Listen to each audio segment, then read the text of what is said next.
Sometimes you outgrow people, my fiancée wrote 2 days after I lost work. I commented, truth, boxed her stuff, then got hired at double pay. I walked into our industry gala with my CEO girlfriend. Sup, Reddit. 2 days after I got laid off, my fiancée posted a cute little caption under a staged coffee shop photo and then dumped me over the phone. Fast forward a couple months, and I showed up to a black tie industry gala with my new boss as my date. Here's how it went down. This is going to be a long ride. I'm Nate, 33. I wire buildings for a living. Not my cousin installed a ceiling fan once wiring. Actual commercial and residential electrical work. Started pulling Romex at 20 for a cranky master who yelled in all caps and carried a tape measure like it was holy. Worked my way through apprenticeship, took every overnight job nobody wanted, and stacked certs. 5 years in, I had my journeyman. 10 years in, I had my master license, a state inspector on my phone, and a reputation for not cutting corners. I own a small shop, North Rim Electric LLC. Nothing flashy. I've got a 2-bay unit in an industrial strip, a 16-foot enclosed trailer, a used Chevy Silverado 2500 with ladder racks, and 2 scissor lifts I financed when copper prices made me question my life choices. I track everything in a spreadsheet, receipts, materials, labor, permit fees. Last year, gross revenue was $228,400, net after everything around $96,300, and I paid myself $68,000. Not NBA money, but my bills are paid, and my stuff is mine. Speaking of mine, I own a 3-bedroom ranch on the east side I picked up for $246,000. 3 years back, 20% down because I don't enjoy making banks rich. Payment with escrow is $1,560. I have a 1-car detached garage where I store the "don't touch that or it bites you" spools. My shop lease is $1,100. I keep a 6-month emergency fund. Learned that from my Uncle Ron, who got torn in half by a messy divorce where he gave up a boat, the cabin, and what felt like his spine. He's fine now, but he repeats, protect your stuff like it's scripture. So yeah, I keep finances separate. I had already told my then fiancée, Sierra, that if we ever married, we were getting a prenup. I said it kindly, with a spreadsheet, which is how you know I meant it. Sierra? We met 3 years ago at a friend's backyard cookout. She was 29 then, 32 now. Dark hair, gym person but not obnoxious about it, nice laugh. She worked as an HR coordinator at a mid-sized medical billing company. Her salary was $52,000 last I asked. When we met, everything felt normal. She liked that I could fix things. I liked that she had her life together and wasn't trying to live on Instagram. Or so I thought. We dated 2.5 years. I'm not exaggerating when I say I showed up. When you run a shop, free time is a myth with a mustache. But I made it happen. Sunday dog walks with my brown mutt, Ranger, who thinks geese are federal agents. Tuesday dinners.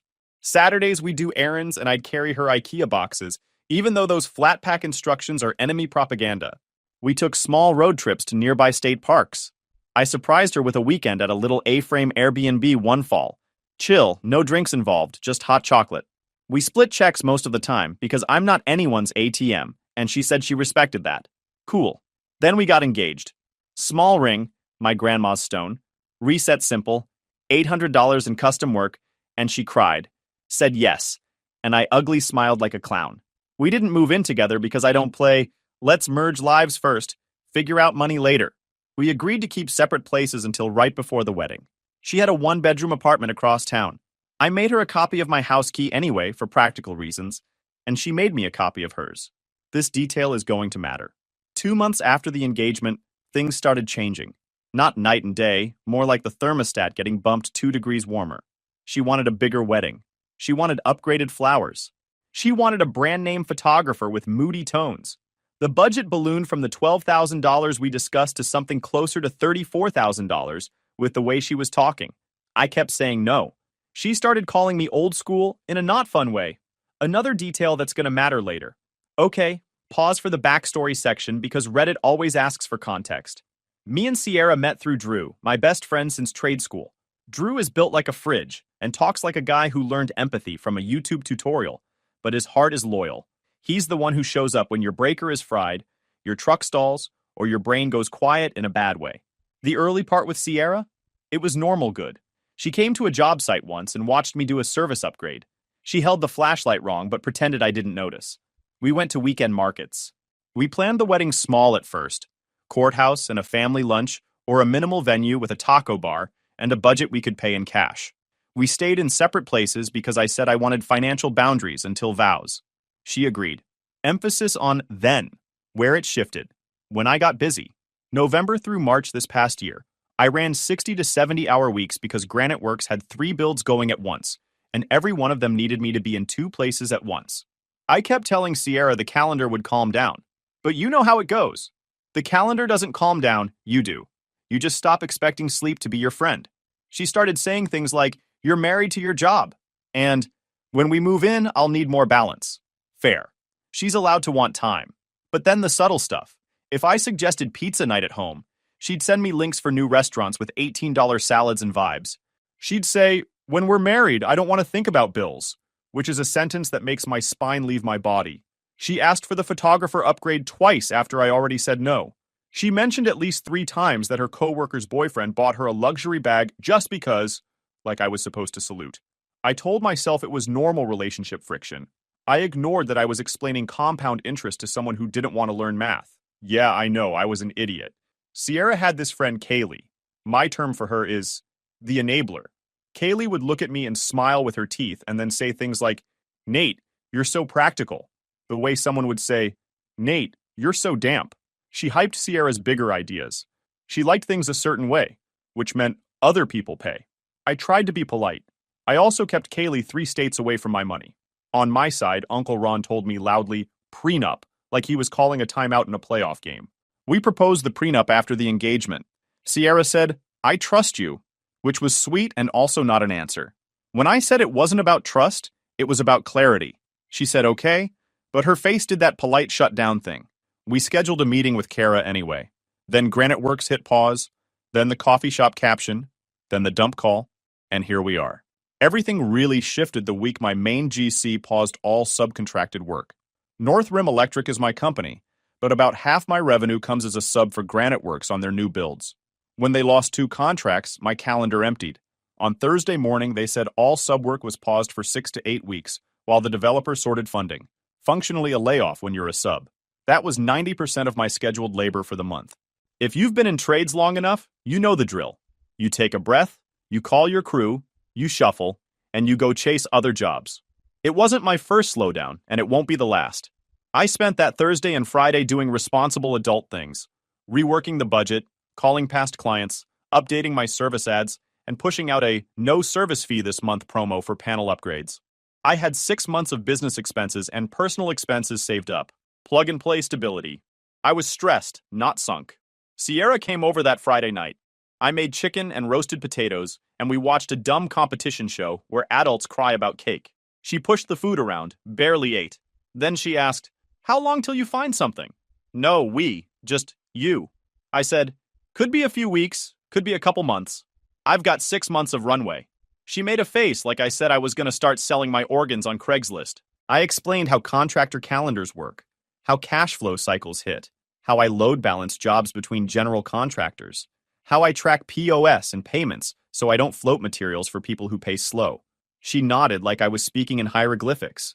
She said she had a headache and left early. Ranger watched her go and made that donkey snort dogs do. Should have listened to him. Saturday morning, I'm scrolling on my phone while Ranger harasses my sock, and I see Sierra's post. Photo of her staring out a coffee shop window with the classic thinking face, hand under chin. Caption, "Sometimes you outgrow people. Choose yourself. Growth moving forward, know your worth." It had 30 likes. 2 from her friends I'd seen twice. One from a guy named Brandon who posted gym mirror selfies and motivational quotes that were mostly words attached to an abs photo. I commented one word, truth. Then I blocked her. Not kidding. The second I hit post, I knew I didn't want to have a debate under her motivational poster. If you're hoping your partner will read your subtweet and catch your meaning, you're not a partner. You're a content creator. 10 minutes later, she texted, "We need to talk." I called. She said she had been reevaluating. The last 2 days, me getting laid off, she used air quotes on the phone somehow, made her realize we were not aligned. She said she was moving up at her firm and needed someone on her level. I didn't yell. I didn't argue. I said, "So you're dumping me because my main contractor paused jobs for a few weeks?" She said, "No, I'm ending things because this made me see that you don't have a drive." Me, the guy who has a shop lease, 2 scissor lifts, 6 a.m. starts, and a spreadsheet that sleeps under my pillow. I ended the call with, "Copy that. I'll have your key boxed up. You can pick up your things Sunday afternoon." After I hung up, I stared at the wall for a solid minute. Then I got to work. I walked around my house and collected everything Sierra had in the bathroom drawers. The guest closet, my nightstand, hair dryer, flat iron, a drawer full of skincare bottles that could have bought Ranger a gold collar. I packed it all into a clear bin and labeled it Sierra. I label everything. I'm that guy. Then I did the list I do when people leave your life. Change smart lock code. I keep physical deadbolts and a keypad. A layered system. Remove access to my home Wi-Fi. Don't laugh, it matters. Revoke access to my streaming accounts and my shop's shared QuickBooks/vendor logins. I'd once let her pull a receipt, my mistake. I rotated every credential, turned on 2-factor authentication, and pulled an access audit. Call my insurance agent and double-check beneficiaries. My mom, not her. Email my lawyer, Kara, and ask for prenup draft to be paused and file closed. Box her stuff. Send a short text with pickup window text I sent. "Hi, your things are boxed. Sunday 3 to 5 p.m. I'll be here. After that, I'll donate. Please don't come early or late. Thanks." I sat on the porch steps with Ranger and watched a gray sky that looked like drywall primer. I felt tired more than sad. Guys talk a big game about never saw it coming. I won't lie. I saw some of it coming. I just ignored it because I wanted the person I was building to fit the blueprint in my head. Sunday, 3:02 p.m. Sierra stepped out of her car in a coat that pretended to be a hug and stared at my porch like it had keyed her paint. Drew leaned on my truck, arms crossed, expression that read, "I would eat a filing cabinet if required." She stopped at the bottom step. "I didn't expect you to—" She gestured at the box by the door. "You said you were out," I said. I respected that. Behind me, Drew coughed. Could have been a laugh. Could have been tectonic activity. Sierra exhaled, geared up. "We can still be friends." I just needed time to figure myself out. "You're such a good—" "You made your choice," I said, clean and flat. Actions had consequences. I protected what was mine. Her face flickered. Confusion, then annoyance. "You're overreacting." "No," I said. "I reacted once." She planted a hand on her hip like we stood in a courtroom she invented. "You didn't have to make this ugly. I made it clear." She took a step up. I didn't move, but I filled the space. She stopped. The box sat between us like a verdict. "What happened to you?" she asked, voice soft, dangerous. "You used to be kind." "I still was," I said. "I was just done being convenient." Across the glass, Drew raised his eyebrows. "You good?" I nodded. Sierra looked past me into the house, like she tried to inventory what stayed. "This is childish." "What was childish was thinking you could slam a door and keep the key," I said. "Today we returned the key." She huffed, tried another angle. "We're adults. We could talk." "We did," I said. This was me talking. This was also me finishing.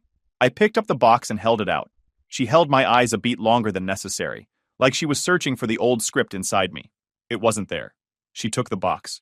It was heavier than she expected. Her arms dipped. "You'll regret this," she said, quiet. "I don't do regret," I said. She turned. The porch light, off in the daytime now that the photosensor actually worked, left the doorway in shadow while the sun threw a hard line across the step as she walked down. From the window, Drew mouthed, "Cold." "Calculated," I said, and closed the door. The latch clicked like a period. Monday morning, I went into hustle mode. I emailed a list of 30 past customers and offered a discount on panel upgrades. I posted an ad for EV installs with a simple graphic and easy pricing. While that spun up, I got a message from a design-build startup I'd met once at a trade show booth for smart home integrations. Summit Design and Build. CEO Jenna Hart, 34. Sharp suit, sharper questions, the kind of person who reads specs like a bedtime story. Their recruiter had my resume from when we collaborated on a project video last year. They just landed funding, were expanding fast, and needed a senior project lead who could actually manage crews and also talk tech with clients without making them feel dumb. I went in for an interview. I expected a panel of HR bots. Instead, it was Jenna across a table with project plans and a laptop. We talked 2 hours. She wasn't impressed by fluff, she liked receipts. I had them. Pictures of neat panel boards, clean pipe runs, a spreadsheet of average hours per fixture type that I built because I'm emotionally married to Excel. At the end, she said, "I need someone who solves problems without drama. You look like a no-drama guy." I said, "I like when lights work and inspectors nod once." Offer came the next day. $140,000 base, truck allowance $600 per month, company phone, and a 10% bonus based on project margins. My shop could keep running with Drew handling service calls and me doing summit projects during normal hours. If a project fit Northrim's scope, procurement could include us in the normal bid list. Legal had me file a conflict of interest disclosure, and I'm walled off from vendor selection, pricing, and approvals on any job where Northrim bids or works. Another PM owns that scope, and I recuse in writing. It was a unicorn setup. I read the offer, called Kara to run eyes over it, and signed. Day one at Summit, I walked in and felt my shoulders drop 2 inches. Clean shop. Labeled everything. The warehouse guy, Mac, hadn't lost a barcode since 2012. The project managers were chill, not I carry stress like a backpack guys. Jenna ran meetings like a math problem with a personality. She listened, even when you told her a schedule was nonsense. She did something rare. Asked the people who actually install things what they think before promising it to a client. That's how you keep crews. We clicked professionally fast.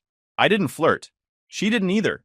We grabbed coffee between meetings because she wanted to pick my brain about how field guys think.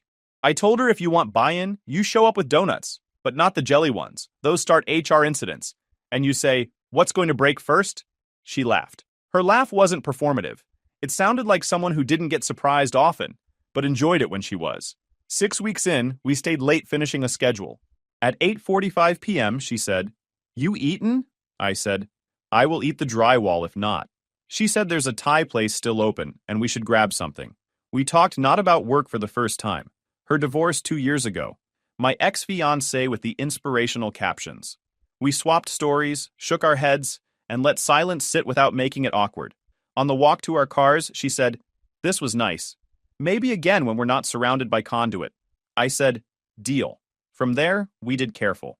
No PDA at work. No weirdness in meetings. 2 adults who kept boundaries. People gossip no matter what, but if your work is clean and your timelines beat estimates, gossip gets bored.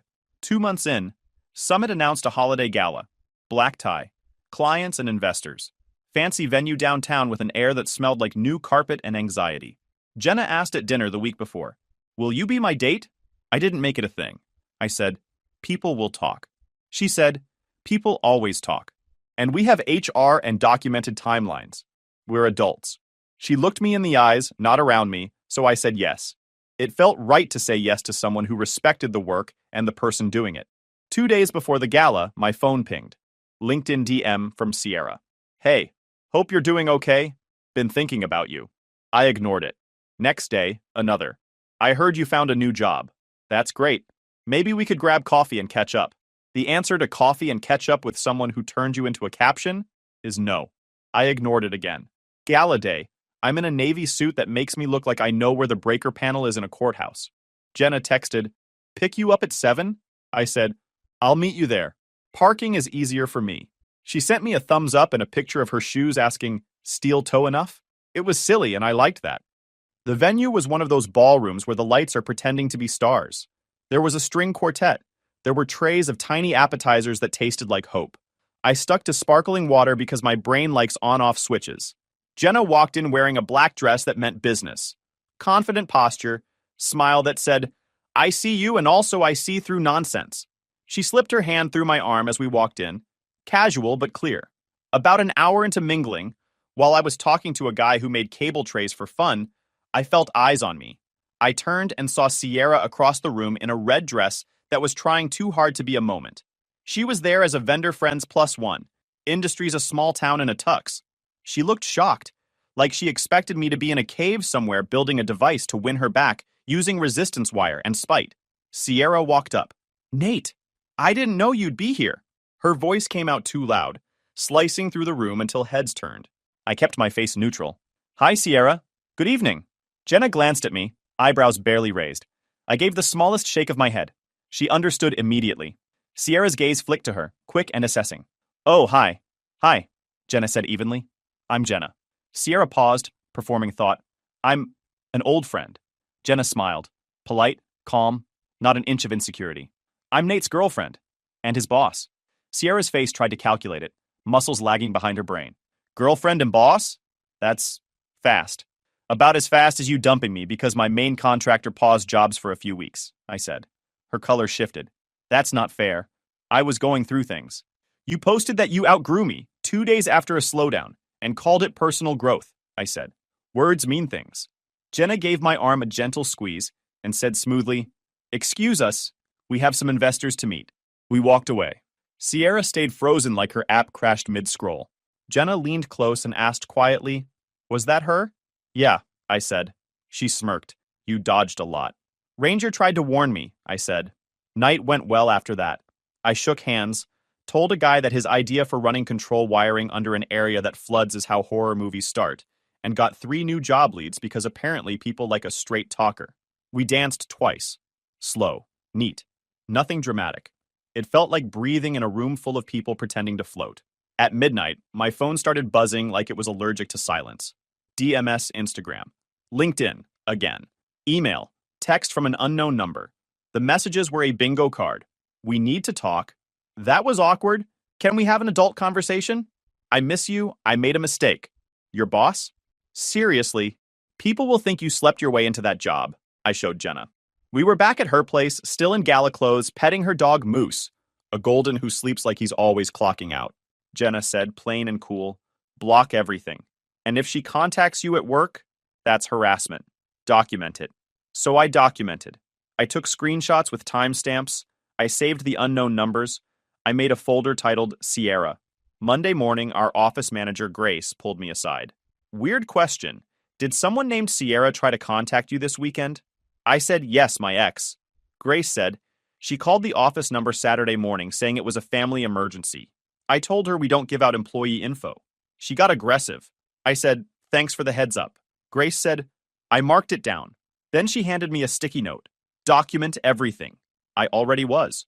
Tuesday, my old coworker Cal, guy who once split a burrito with me when I forgot my wallet, saint behavior, texted, 'Dude, Sierra is telling people you're dating your boss, making it a whole scandal. She said you got fired for misconduct and now you manipulated some older woman to hire you. Heads up.' I called him. 'That's a lie. And Jenna is 3 years older, not 20. Cal said, 'I told her she was being wild. She's on a campaign.' I thanked him and added that screenshot to the folder. Wednesday, it escalated. An email to HR from concerned colleague landed in Jenna's inbox and mine. Subject, ethical concerns. The body read like it was written by someone who just discovered corporate buzzwords. I have concerns about the relationship between employee Nathaniel White and CEO Jenna Hart. This is a clear conflict of interest and appears to involve favoritism and possibly began before his employment. He was hired under suspicious circumstances after being terminated at his previous job. It asked for an investigation. Timelines were wrong. Assumptions were loud. The font was smug. I forwarded to Kara and also to HR like a good citizen. HR called me in Thursday morning. We received a complaint. "Can you walk us through your relationship?" I did, flat and simple. I was hired before we started dating. We keep work clean. She's not on my direct line of approvals. I have documentation of the harassment since Friday. Presented screenshots like a boring detective. HR nodded. "We'll document. If she continues, we'll pursue legal action. You're fine." That afternoon, Jenna received a cease and desist from some budget lawyer representing Sierra. The letter claimed intentional interference with prospective economic advantage. I guess me moving on stole the economy? And defamation. We hadn't said anything public. Kara read it and laughed in lawyer. "This is not a thing," she said. We sent a response that was basically, "Here's the actual timeline. Here's the evidence that the complainant is an ex looking for chaos. Stop contacting our employee and our office, or we'll file for harassment. Certified mail, file copies, everything neat. For 3 days, silence."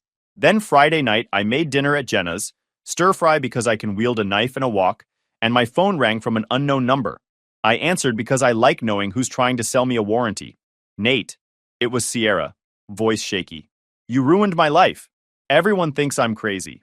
Brandon broke up with me." I blinked. "Who's Brandon?" "My boyfriend," she said, like I was supposed to have a scrapbook. "He said I'm obsessed with you." She continued. "You paraded that woman around to make me look stupid." I kept my voice even. "Sierra, you dumped me because you decided you outgrew me when I hit a slowdown. I didn't parade anyone. I went to a work event with my girlfriend. She said, she's using you. She wants a younger guy." I said, "Goodbye, Sierra." Hung up, blocked the number, documented the call duration, put my phone down and finished chopping onions. Moose wagged.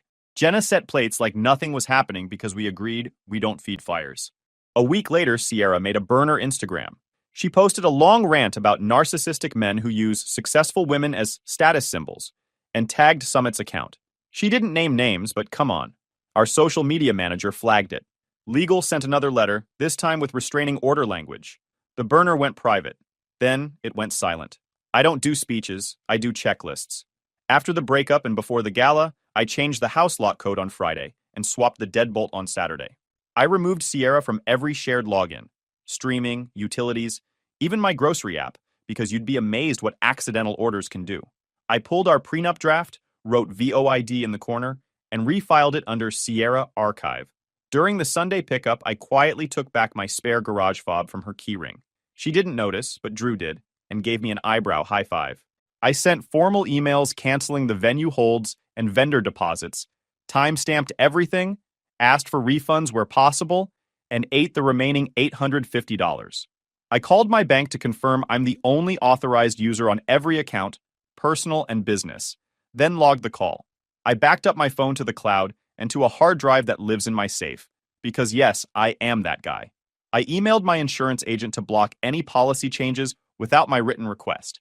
He replied, "You're my favorite kind of paranoid." The only face-to-face after the breakup was that Sunday. Sierra tried the "you're being cold" routine when she saw the box. How could you do this to me? You wanted out. You got it. You're overreacting. This is me reacting one time. We can still be friends. We're not. Please leave. Drew stood by like a human dash cam, arms crossed. My phone recorded from a shelf mount, legal where I live. She left with the box. That was the whole scene. In the first week, Sierra's mom texted mine. "Maybe we just need time apart." My mom replied with a single smile emoji, baked brownies, and divided them between me and Ranger in appropriate portions. Kaylee sent me a paragraph about how Sierra deserves better. I didn't respond. I blocked her. She posted a story about men being threatened by women who shine. Shine is fine, rent is better. Sierra posted and deleted 3 Instagram stories in 24 hours. 2 of them quotes over sunsets. Social media isn't a courtroom. It's a loud room where no one listens. I stayed silent. Public silence works when private documentation is your side quest. Weeks 2 through 8, Cal mentioned Sierra's lease was ending, and her roommate, Megan, didn't want to renew. Rumor had it the apartment became a war room, with photo collages like a reality TV set. Can't confirm, but Megan later DM'd me an apology for Sierra trying to get my new number. I screenshotted it, naturally. Brandon, the rebound, bailed. Looked like he bought protein powder with his personality, but that's not my business. Sierra tried a reconciliation script. We just needed space. I realized what we had. I ignored it. No contact is tough at first and easy later, like carrying a ladder. Awkward until muscle memory kicks in. Months 2 through 6, the pattern repeated. Fake account tags and a concerned colleague email. Legal handled both. Same playbook, same outcome. I focused on work. Margins were tight, materials slippery, and I loved it. I led 3 builds for Summit.